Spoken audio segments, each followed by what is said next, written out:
Hey, hope everybody's doing okay. Sports Gaming Rosters here. Wednesday morning, my dudes. Let's get into this. The newest mock draft, lottery generated as always, tankathon.com. You know how it goes by now. Let's get started. With the first pick, Portland Trailblazers select Jabari Smith from Auburn. Smith remains number one on my board right now. He's just consistent all the way around, offensively, defensively, shooting. He had a nice 25-point game, 4 blocks, 7 rebounds against then 24th ranked Alabama last week. He's just Auburn 16-1. They're strolling through the regular season, and Smith is the main reason why. So you got Smith, you got Holmgren, you got Banchero. I'm still going with Jabari Smith as my number one guy, thanks to his all-around game that's just totally tailor-made for the NBA. So with the first pick, Portland Trailblazers select Jabari Smith from Auburn. With the second pick, the Houston Rockets select Chet Holmgren, power forward from Gonzaga. Holmgren has played a complementary role, especially on offense, 13.1 points per game, but Gonzaga's pretty loaded. Uh, they've scored 115, 110, 117 points, 93 points, 95 points, so they basically score like an NBA team. Holmgren, he's got 11 points, 12, 18, 9, and 20 in his past 5 games. Blocks, steals, shooting threes, rebounding, handling the ball. You know what to expect by now. Um, I'll be a little bit redundant talking about these players every week, so they're starting to round into shape. I really like Holmgren. I like all the three top power forwards, but I think Holmgren is a good fit for a team like the Rockets, who have a ton of guards with the ball in their hand, running around the court, missing a bunch of shots. So to get a guy like this who can rebound, run the floor, block shots, play good defense, yeah, he needs to toughen up. But I think getting that NBA weight room, nutrition, things like that will bulk him right up. You remember when Giannis Antetokounmpo was basically looked like Holmgren does now. So I'm not too worried about that. He's pushed around a little bit, yeah, but I still really like him as a prospect, and I would take him over Banchero, especially if that was the Rockets, thanks to his offensive game and defensive ability. So with pick two, Houston Rockets select Chet Holmgren from Gonzaga. With the third pick, the New Orleans Pelicans select Paolo Banchero, power forward from Duke. The front court is not the problem in New Orleans right now. You got Jonas Valanciunas, you got Brandon Ingram, Zion Williamson if he can ever come back. That's a good front court to build around. They need guards, but you're not taking anybody over Banchero, especially if you're a team that needs talent. You draft this guy if you're sitting third overall and figure out what to do with him later. I don't know if he can play center. He's not that great of a defender. He's got the size, but he might get pushed around a little bit and he might give up a lot underneath. But offensively, he's the real deal, complete package. Um, just a machine right now. 20 points, 21, 24, 20 in his last 4 games. Shooting well. Good three-pointer. The game against FSU, they lost in overtime yesterday. He had 20 points, 12 rebounds, and 7 assists. So creeping up there on a triple double. Good ball handler. Can shoot. Can take it to the rim. Basically everything you look for offensively. The Pelicans, this would be a good spot for them to trade down. They could probably get a ton from a team looking to get one of these big three. But I'm not a fan of trading down if you're a bad team that needs talent. You just draft this guy, you get talent, and then you figure out what to do with it all later. So the Pelicans, sitting at number 3, select Paolo Banchero, power forward from Duke. With the fourth pick, the Sacramento Kings select Jaden Ivey, shooting guard from Purdue. Kings once again don't know what they're doing. They might trade De'Aaron Fox. They might trade Harrison Barnes. They might trade Buddy Hield. They're always a team that's just cycling out players and cycling out young guys, and I don't know. But right now, I think Ivey's pretty much in his own as far as tier 2 goes after the big 3. I think he's definitely the fourth pick right now. He's a player that can pretty much fit wherever, can play both guard positions, a tough player, can get to the rim. If the Kings want to move Fox for a guy like Domantas Sabonis, I think a backcourt of Halliburton and has a lot of potential. Now, the Kings just need to sit there and develop their guys and hope that they pan out, because it hasn't been a good ride there in Sacramento. But Jaden Ivey, very solid player. I think he's the best guard in this class. There's a lot of good ones. There's a lot of emerging guards, but I'm still going to rank Ivey thanks to his ability just to score in a wide variety of ways and play solid defense. So pick number 4, we got the Kings going with Jaden Ivey from Purdue. With the 5th pick, the Orlando Magic select Benedict Mathurin, wing player from Arizona. What has become a long, real-life running theme for the Magic, they have the worst record in the NBA, but they end up with the 5th pick here. They haven't been able to really land in that top 3 to draft an amazing talent. Franz Wagner's good, but other than that, they don't really have much to work with. Here, they fall all the way to 5, which would really disappoint Magic fans once again. Benedict Mathurin, I really like him, though, as a wing player, scorer. He scores. I mean, that's what you get from him. You get one of those old-fashioned, you remember back in the day when wing players ruled, guys who can dribble, get to the rim, shoot pretty well. I mean, he's just an all-around scorer. 50% field goal percentage, 36 from 3, 79 free throws, 18 points a game. Had a nice back-to-back 28-point performance followed by 27-point performance. So not much of a defender, but good length, good size, and a good scorer. Definite top 10 potential, especially when the draft really kind of falls off after these first 4 guys, in my opinion. So the Magic, disappointingly, at pick number 5, select Benedict Mathurin from Arizona. With the 6th pick, the Detroit Pistons select Jalen Duren, center from Memphis. Another team that fell down in the lottery and missed out on the top big 3. Their front court is really nothing to write home about, so they really could have used one of those power forwards, but they fall to pick 6, and this is one of the teams I could see going after Duren. He's a talent. I don't know how well he fits in today's game. As I've said before, not a shooter, not really a scorer, good defender, solid rebounder, tough guy. Shades of Andre Drummond from the Pistons days, I suppose, which Pistons fans might not want to hear, but I don't like Isaiah Stewart as a starter. I think he's a good backup, and they have absolutely nothing else in the front court if you assume they're going to move Jeremy Grant. So this class has a lot of question marks after the first 3 or 4 guys, so the Pistons go upside here. They go defensive anchor Jalen Duren, who could go anywhere from like 5 to 13, I'd say, what you could say about most of these players I'm about to mention. So Duren, holding his own for a very disappointing Memphis team, goes to the Pistons with pick 6. With the 7th pick, the Oklahoma City Thunder select Keegan Murray, power forward, Iowa.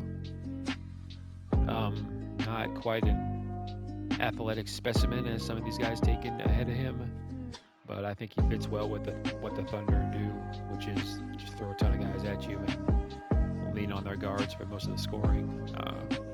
Murray, after being a good contributor behind Luka Garza for Iowa as a freshman, has just exploded as a sophomore. Leads the nation in scoring, 24 points per game. He's got 8 rebounds, 2 blocks, 1.5 steals, shooting 60% from the floor, 36% three-pointer. I mean, his stat sheet is just top-notch all the way around. Past 5 games, you got 25 points, 12, 27, 35, 29. I mean, this guy is just an NBA-level scorer. Will he be exposed a bit because he's not the best athlete, doesn't have the best size? I don't know, but you can't ignore that production, and he's a very talented player, and I think he's a definite, from 6 to 10 or 11. There's just so many teams that need a steady guy like this. I don't think he's going to fall too far. I'll be interested to see if his talents translate to the NBA, but in college, nobody can stop him. So the Thunder, who definitely need front court help, go with Keegan Murray from Iowa. With the 8th pick, the Indiana Pacers select Johnny Davis, shooting guard from Wisconsin. Pacers are another team that they don't like to rebuild they don't like to use the rebuild word. They've literally never, I can't remember the last time they picked in the top 5. It's been decades probably. They're just a team that likes to hang around and be okay and be mediocre and be decent and be average. So I don't know what they're going to do as far as unloading their players and going for a rebuild or a reboot or whatever. But I'll just put best player available because you don't know what the roster is going to look like, especially for this team. So that's looking like Johnny Davis right now. Just a flat-out shooter. 27 point per game. No, 27 points his last game against Northwestern. He's a good rebounder, very good rebounder for his size. He had a 37-point, 14-rebound monster performance a couple weeks ago against then number 3 ranked Purdue, which really put him on the map. Tougher than his size would indicate. A very good shooter, good defender. That's what you're getting. You guys like this just are drafted in the lottery all the time, and NBA always needs guys who can shoot and get their own buckets, and that's definitely Johnny Davis, who has exploded as a sophomore for Wisconsin. So pick 8, the Pacers go with Johnny Davis, shooting guard, Wisconsin. With the 9th pick, the San Antonio Spurs select Patrick Baldwin Jr., small forward, Milwaukee. I've talked over and over again about how bad he's struggling, and maybe he should have went to Duke or some other team instead of playing for his father in the Horizon League. Milwaukee's only 6-12, which is extremely disappointing for a team that grabbed a player of his caliber. He's really struggling with percentages, I assume, because defenses are just ganging up on this guy big time because he's the only real threat, obviously. Baldwin, I think he's the type of guy who will be much better when he gets to the NBA and gets to play in a structured system and doesn't have to be the man. He's garnered some Klay Thompson comparisons. I know that's a bit blasphemous, but he's a great shooter, and he's got good length on his jump shot and a decent enough athlete, just a scorer, which is a scorer with size. Those guys are always valuable, especially with today's wide open NBA where a guy like this can play power forward or small forward or even maybe some small ball center. The Spurs have a ton of good guards on the roster, but they don't really have anybody they can plug into that front court, anybody with size that can provide a mismatch. Baldwin theoretically can do that. We'll just have to see if he can overcome his struggles. I think he'll do fine. If he was on Duke or something like that, he might be averaging the same 13.4 points per game, but with a lot better efficiency. So he made the choice to go to Milwaukee. He's kind of paying for it, but I don't think he'll fall too far in the draft, to be honest with you. So the Spurs at pick 9 go with Patrick Baldwin Jr. from Milwaukee. With the 10th pick, the Atlanta Hawks select Jaden Hardy, shooting guard, playing in the G League from the United States. This guy has struggled with consistency for sure, but that can be said for a lot of guys on the G League Ignite team you want to play team ball, but you also want to try to force the issue a bit to improve your draft stock, and it hasn't really worked out too well for Hardy yet. He still leads the team in scoring at 17 points per game, but field goal percentage, 3-point percentage, not good. But the talent's there. He was the, I believe, 2nd rated recruit according to 247.com. The Hawks often go with the best talent available, and Hardy is very talented still. Scoring, yeah, you need scoring. You get go with this guy. So struggles maybe. Combine, I think he'll improve his stock a bit. We'll have to see. But the G League has been kind of hit and miss for a lot of these guys, but we'll start seeing more players play for them. We'll see if they can maybe spread out the talent a little bit so these guys aren't all fighting for minutes and fighting for shots. And it's worked out for Scoot Henderson, who's going to definitely be a top 3 pick next year. It's worked out for Marjan Beauchamp, who's gone from kind of a nobody to a legit first-round prospect. And it hasn't gone so well for Jaden Hardy, but the talent's still there, and teams will recognize that, and I think he'll still land in the lottery. So pick 10, good spot for him going to the Hawks. With the 11th pick, the New York Knicks select Ty Washington Jr., point guard from Kentucky. The Knicks roster is kind of a mess all of a sudden. They don't really have much at point guard. They got a few veteran options who haven't really stepped up. Is Washington a starter? I don't know, but I think he's the best. If you want to use the word pure point guard, I don't really like that analogy much anymore, but a guy who really looks to get his teammates involved and takes good care of the ball. 4.8 assists to 1.8 turnovers, but he can also score very well. Just got a 28-point game the other day against Tennessee.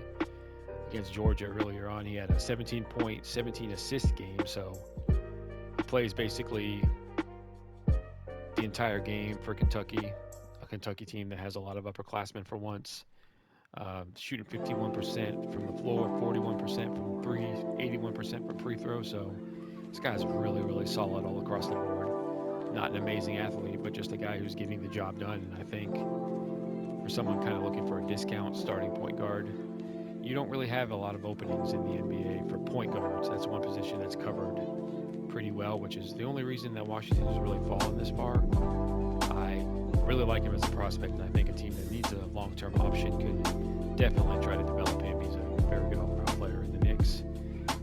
Always seem to need everything, and after 1 year being okay, they're back to being the Knicks again. So develop this guy, and you've got a good player in your hands. So the Knicks go with Ty Washington Jr. from Kentucky. With the 12th pick, the Oklahoma City Thunder select A.J. Griffin, small forward from Duke. After a very, very slow start, they kind of eased him into the lineup. He's been a solid contributor. Playing good minutes now. He had a 36-minute game against Wake Forest where he dropped a career-high 22 points.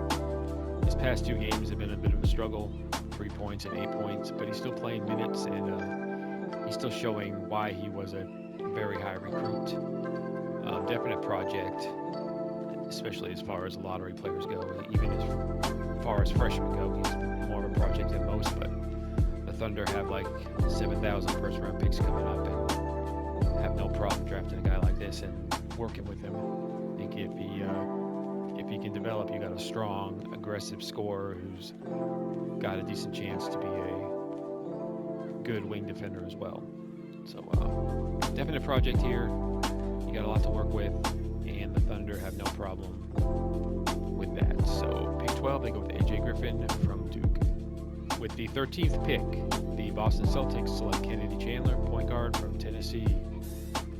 So the Celtics are a mess. It's been a downfall for a team that you thought would win a couple of NBA championships, thanks to that trade with the Nets, where they were really able to land Jason Tatum and Jaylen Brown. They haven't really been able to build much of a team around them. And they got lots of holes, especially at point guard. Dennis Schroeder signed a 1-year contract after turning down all that money. Everybody knows that story. He's had a really good season. I think he gets a multi-year deal this time around. It might not be with Boston. So if not, they definitely need to try to find a replacement. Will you find a replacement who can start right away at pick 13? Probably not, but I like Kennedy Chandler. I think he can work his way into a decent starter, or at least a very good backup.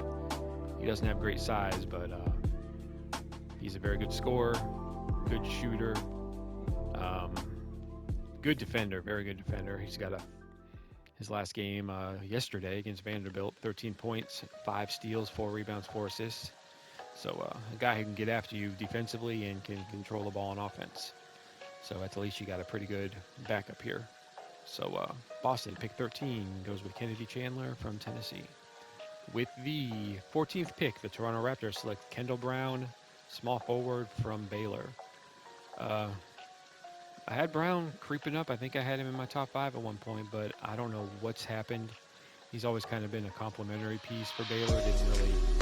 Hasn't really been relied on to score much because the team has so many veterans, and they were champion last year. But look at these past 5 games: 2 points, 4 points, 5 points, 9 points, 2 points. Hasn't hit a 3-pointer in his past 5 games, which he was shooting over 51% from 3-point land not too long ago, but his percentages have just dropped off a cliff. I don't really know what to think about it. I still got him just in my lottery, but I mean, you got to show a little something. I understand that you're not the first option on offense, but those numbers are not good. And he's been able to still rebound the ball and good assist man. He's got, he had 5 points, 6 assists, 5 rebound game against Texas Tech, one of their first 2 losses. But he's got to show more. He's going to continue to fall back down into that teens, 20s range where I had him at the beginning of the year. So step up your game, Kendall Brown. You're very talented. If you're watching this, which I'm sure you are, I'm sure all you guys are watching this. So still squeaks into the lottery at pick 14 for the Toronto Raptors, Kendall Brown. With the 15th pick, the Memphis Grizzlies. This pick is from the Lakers. Select Walker Kessler, center from Auburn. Monster shot blocker we give here. 4.1 blocks per game. I don't have the nationwide stats in front of me, but I assume that's leading the college basketball landscape. If not, it's very, very high up there. Of course, we all know about his 16 point, 10 rebound, 11 block, triple-double against LSU. He's also coming off another tremendous game, a win against Ole Miss on Saturday. 20 points, 7 blocks, 10 rebounds, 4 steals. Good athlete. He was a pretty high recruit for North Carolina. Transferred to Auburn. Still a bit of a project offensively. Prior to the Ole Miss game, he had a 2-point performance against Alabama. But can shoot the 3 if need be. I think he's got the chance to develop that part of his game. But what you're getting here is just a guy who can really block shots and rebound the ball very well. Good size, better athlete than you give him credit for, and he'll give the Grizzlies a very scary front court trio. You know, they got Jaren Jackson and Steven Adams as starters, and bring in Kessler off the bench to just swat some shots and rebound, and you got a good thing here. So I really like Kessler. I think he can develop into a decent starting center, and that's all you ask for when you're picking around 15 or so. So the Grizzlies at pick 15 go with Walker Kessler from Auburn. With the 16th pick, the Minnesota Timberwolves select Nikola Jovic, power forward from Serbia. This is the best the Timberwolves have been in a long, long time. Anthony Edwards, Karl Anthony Towns, the Anthony brothers, really, really balling, and it's one of the better inside-outside duos in the NBA. Jovic, not much of a defender, and that's putting it kindly, but the guy can score, and I think he'll be a really good fit next to Towns in the front court.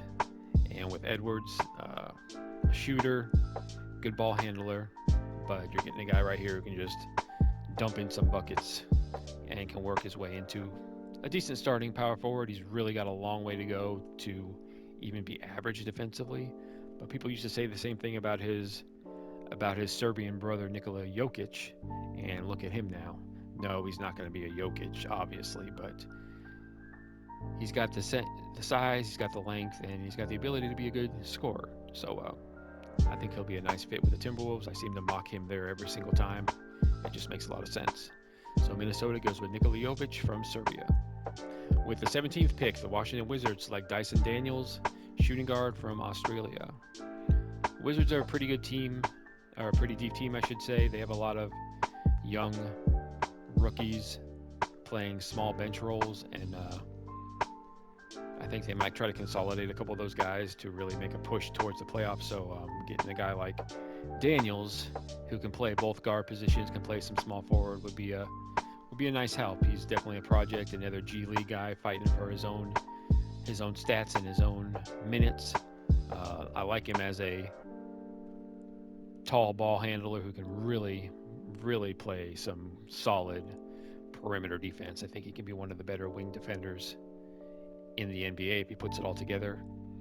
Like I always say, to be a lazy comparison to another Australian player, I think he could be what Dante Exum could have been.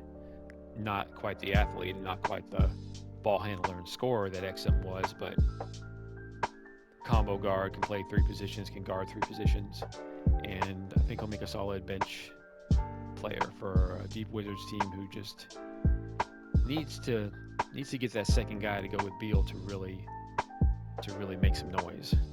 So Washington goes with Dyson Daniels at pick 17. With the 18th pick, the Denver Nuggets select Terry Eason, power forward from LSU. Another guy who was pretty decent as a freshman, but has really put it all together as a sophomore. LSU is 15-2, and Eason might be the best player on the team.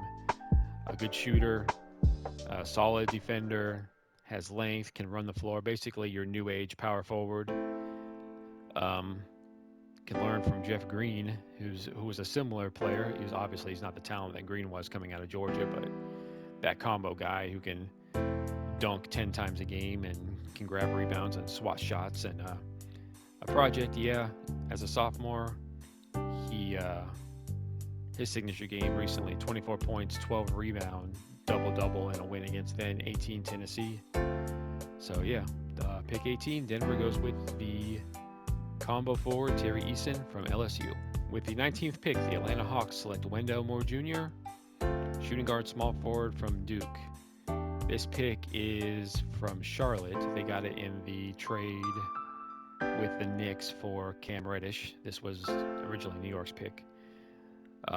Moore, like I've said before, has gone from a top recruit to not great as a freshman to very good as a junior. His game has kind of slipped a tiny bit this past month or so. Other guys have stepped up to provide more of a scoring load for Duke, so Moore has been a good defender, good ball handler, rebounder, still shooting well, but complimentary player in the NBA, definite. I don't think he'll ever be a starter, but a team can always use the old-fashioned 3-and-D wing off the bench, especially Atlanta, who is just miserable defensively. They need all the help they can get on that side of the ball.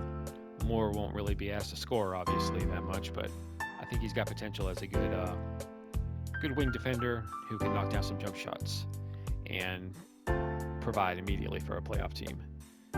So the Hawks, pick 19, go with Wendell Moore Jr. from Duke. With the 20th pick, the Dallas Mavericks select Mark Williams, center from Duke. Like I was talking about with Wendell Moore, Duke just has so many good players, so many scorers, and Williams has had a good run recently. We all know about that huge game he had against Gonzaga, and it's kind of faded into the background a bit, but he's coming off 15 points, 19 points, 6 points, 12 points, and 10 points. So that's a good 5-game run, but you're not drafting Williams because of his scoring. You're drafting because on Saturday against NC State, to go along with that 19 points, he had 11 rebounds and 8 blocks. That's what you're getting. You're getting a guy who can really run the floor, one of the better shot blockers in college basketball, tremendous rebounder, good enough scorer to keep defenses honest, obviously not a shooter, which is why he's this low, because everybody thinks everybody has to shoot all the time or you're completely useless, which isn't true. I really like Williams, especially matching up alongside Kristaps Porzingis, who can shoot the ball. That's an imposing front court duo. You're not going to drive the lane against those two guys. Williams, he's been much more consistent, so he's going to creep back up in my mock as long as he can keep doing what he's doing, rebounding, blocking shots, and scoring at a pretty high clip. Definite starter potential. So Dallas with pick 20 goes with Mark Williams, center from Duke. With the 21st pick, the Philadelphia 76ers select Ochai Agbaji, shooting guard from Kansas. Seems like I say the same thing about him every time I do one of these videos. Decent defender, good scorer, shooting with great efficiency. I say the same thing because he just remains extremely consistent. Other than a 10-point scoring game yesterday, he's got 20, 22, 24, 16 in his past 4 games, shooting 50 to 60% from threes, grabbing some rebounds, playing in basically the entire game. So, I mean, you know what you're getting from him.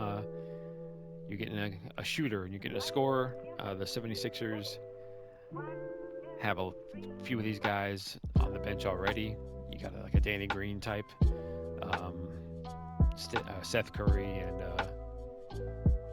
guys like that. He'll just blend right in and be another wing scorer off the bench for a playoff team. The only senior I really have as a first-round prospect right now. I think he's a definite fit for any of these playoff teams. Obviously, they always look for guys with experience that can score off the bench. So the Sixers at pick 21 go with Ochai Agbaji, shooting guard, Kansas. With the 22nd pick, the Milwaukee Bucks select Marjon Beauchamp, wing player, playing in the G League from the United States. Other than Scoot Henderson, I think Beauchamp has been definitely the best player on the G League team. Worked his way into a solid first-round pick as a result. Not a great three-point shooter, but good ball handler, great rebounder, can really get after the basket. Lazy comparison, DeMar DeRozan, very, very poor man's DeRozan, obviously, but a guy who has a chance to be a decent shooter, but you're drafting him for his toughness, for his grittiness, for his defense, and the occasional bucket, which sounds like just the kind of guy the Bucks need behind Giannis and behind Chris Middleton and Grayson Allen and the others. So this is another player who any playoff team would like. He's not a 19-year-old. I think he's 2021, so he can step in and produce right away and give you all those little things that you're looking for. So pick 22, the Bucks, MarJon Beauchamp from the G League. With the 23rd pick, the Cleveland Cavaliers select Max Christie, shooting guard, Michigan State. The Cavaliers are finally in position just to, draft for depth instead of having to swing for the fences and hope to draft a winning player. They definitely did that with Evan Mobley. Darius Garland has become a stud. Jared Allen, they stole from the Nets for basically nothing. That's a great trio to build around, and things are looking good in Cleveland for the first time in a long time. They can go with a guy like Christie, who's basically just a spot-up shooter at this point in his career. I think he's got potential to be a decent defender, but you're drafting a guy who can shoot and create his own offense. Definite work in progress.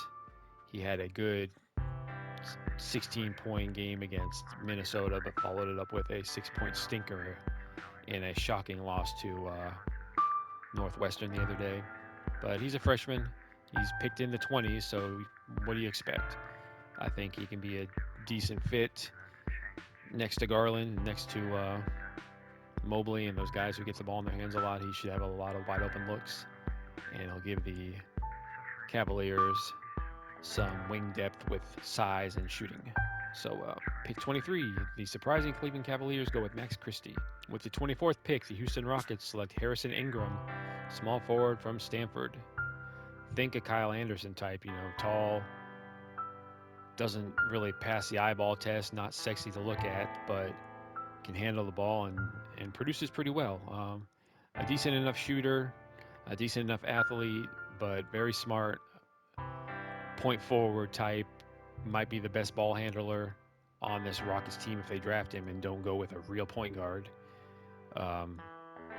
Definite project, definitely has his issues, which is why he's a freshman being picked in the 20s, but good size, decent enough shooter, good ball handler, nice all-around player. So someone you can throw in the pile in Houston and try to develop along with all their other young guys. So pick 24, Houston goes with Harrison Ingram from Stanford. With the 25th pick, the Miami Heat go with Gene Montero, point guard from the Dominican Republic. So the Heat are better at developing undrafted players than most teams are developing first-round picks. Yurtsevin, Max Struss, Gabe Vincent. I mean, it just goes on and on and on, and it has been for years. This is just a really well-run organization who can afford just to draft Montero and see what they get out of him. Montero chose to go the overtime elite route, which we'll start to see a lot more top players playing for that program pretty soon. I don't think they've started yet, so I don't really have much intel on this guy. Very quick, your old-fashioned look to score at all times, point guard. A rare prospect from the Dominican Republic who chose to play basketball instead of baseball. So he's a fringe first rounder right now with a definite potential to shoot up once we get a look at him. But right now he goes to the Heat with pick 25. With the 26th pick, the Chicago Bulls select Christian Koloko, power forward center from Arizona. I seem to mock this guy to the Bulls every single time around this spot. The fit just makes too much sense to me. The Bulls definitely need some defense and some size off the bench, and Koloko, even though he's a junior, is still a project, I should say. But He has the occasional outburst, like a 16-point, 4-block, 5-rebound game the other day against Utah. His signature 22-point, 4-block, 10-rebound game against Washington a couple weeks ago. Arizona's one of the best teams in the country. They have a lot of NBA prospects on the roster, so Koloko's kind of a what am I trying to say? Not an offensive superstar, not one of their first options, but I like his fit as a long-term kind of backup, first big off the bench in the NBA, kind of like his old Arizona teammate Zeke Naji. Not a three-point shooter like Naji, but definite energy guy with good size and can really run the floor and play defense. So the Bulls pick 26 go with Christian Koloko from Arizona. With the 27th pick, the Memphis Grizzlies, this pick from Utah, goes with Christian Braun, shooting guard from Kansas. If you want to use the term 3-and-D, that definitely describes Braun. 15 points per game, shooting 35 from three-point land. One of the rare players who have over a block and a steal per game, 3 assists, 6 rebounds. You look at the guy and you don't realize how solid of a defender he is. He had a 5-block game against West Virginia. 6'6", 218, good size, can shoot. As far as, mid to late first-round prospects, especially as upperclassmen, if I'm a playoff team, I snatch this guy up. He can do a whole lot of things. Not an athletic superstar by any means, but the numbers speak for themselves, and Kansas does a really good job at developing players and bringing them along slowly, and Braun has definitely worked his way into first-round consideration. The Grizzlies go with Christian Braun with pick 27. With the 28th pick, the Memphis Grizzlies select Roko Perkasine, power forward from Croatia. So the Grizzlies are one of the better teams in the NBA right now, perhaps the best team in the NBA at the moment. They have just been destroying competition, and to make matters even better for Grizzlies fans, they have possibly 3 first-round picks in this draft. They could package those guys that move up. They could trade for some veterans, but I don't do any of that kind of stuff in this mock. Instead, I have them drafting a guy who they could keep overseas for a year or two, even though Perkasine is definitely ready to come play right now. He kind of has maxed himself out athletic-wise, but a good power forward with size, can shoot some threes, can rebound. Definitely a nice rotation player. Somebody who can come right in and provide. Unlike a lot of the Euros who really need a lot of development, he's ready to play. So pick 28, the Grizzlies go with Roko Perkasine from Croatia. With the 29th pick, the Golden State Warriors select Armando Baycott, center power forward from North Carolina. Not really a name many people associate with the first round, but he's a former pretty high recruit who's worked his way into a very good player as a junior. Double-double machine, basically. His signature game, of course, against Virginia, where he dropped 29 points and gobbled up 21 rebounds in a big win. He's worked on his three-point shot. He's hit a few, but you're getting a guy who can play down low and grab some rebounds and definitely score and block a few shots. I don't know if he'll ever be a starter because he's not quite athletic and he's not a tremendous defender, but hard worker, definite rotation player. I think he could possibly leapfrog James Wiseman in the rotation for the Warriors. So I like Baycott. There's a lot of guys like him in the NBA who just hang around, jump from team to team, and produce for a decade. So pick 29, the Warriors go with Armando Baycott, North Carolina. With the 30th pick, the Oklahoma City Thunder, this pick coming from Phoenix, selects Caleb Houston, small forward from Michigan. So he just stays in the first round, probably thanks to a game where he finally broke out a little bit. 16-point performance against Maryland in 29 minutes to snap a 3-game losing streak for the really disappointing Michigan Wolverines. He showed some flashes, but the consistency just isn't there. He's playing a lot of minutes for Michigan, but he's not really giving the team a whole lot. But we see guys like this who are top recruits and choose to just move on after a year. They'll still go in the 20s, especially for a team like the Thunder, who's just gathering talent at this point. He was thought of as a top 10 pick coming into the year. The talent's there.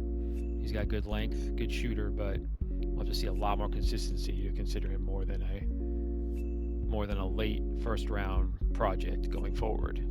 So pick 30, Thunder select Caleb Houston from Michigan. And that's all I got this time, guys. I really appreciate it. If you stuck through to the end, I don't know if anybody watches these whole things, probably not. But I enjoy making them. I enjoy talking about prospects.